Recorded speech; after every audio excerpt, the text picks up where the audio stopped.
Hello అండి అందరికీ. ఈరోజైతే భోగి రోజు మామూలుగా పరమాన్నం బెల్లంతో వండుతారనమాట. బెల్లము నువ్వులు వేసి నెయ్యి వేసి వండుతారు. అయితే ఈరోజైతే నేను బెల్లం వేయలేదనమాట. ఎందుకంటే అస్సలు బెల్లం మంచి రావట్లేదండి, అసలు టేస్టే ఉండలేదు. సో అందుకని చక్కెర వేసి వండిన అనమాట. చాలా బాగా వచ్చింది చక్కెరతో అయినా కూడా. బెల్లం ఏందో నకిలియా, అసలు అది బెల్లమా కాదా అనిపిస్తుంది, అట్లా ఉందనమాట. అందుకని చెప్పేసి నేను ఈరోజు బెల్లం వేయకుండా చక్కెరతో వండాను. చాలా బాగా వచ్చింది. ఈరోజైతే మాకు కొంచెం లేటే అయిందండి పనులు అయితే. సో దేవుళ్ళనన్నీ కడిగేసి ఇంకా అంత పూజ దగ్గర అంతా క్లీన్ చేసుకొని దేవుడి పట్టాలు కడిగి దీపారాధన చేసి దేవుడికి పరమాన్నం నైవేద్యం అయితే పెట్టిన అనమాట. అలాగే టెంకాయ కూడా కొట్టిన. నాకు లేట్ అయినా పర్వాలేదు కానీ ప్రశాంతంగా చేసుకుంటే చాలా బాగా అనిపిస్తుంది అనమాట.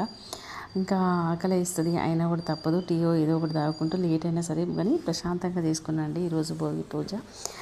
చాలా బాగా జరిగింది. అలాగే నాకైతే ఈరోజు మార్నింగ్ గొబ్బెమ్మలు చేయడం కోసం అయితే అసలు పేడ దొరకలేదనమాట. అసలు ఏం చేయాలో అర్థం కాలేదు. కానీ మొత్తం మీద అయితే లాస్ట్కి అయితే చేసిన. అది ఎలా చేసినా ఏంది అనేది మీకు నెక్స్ట్ వీడియోలో చెప్తాను.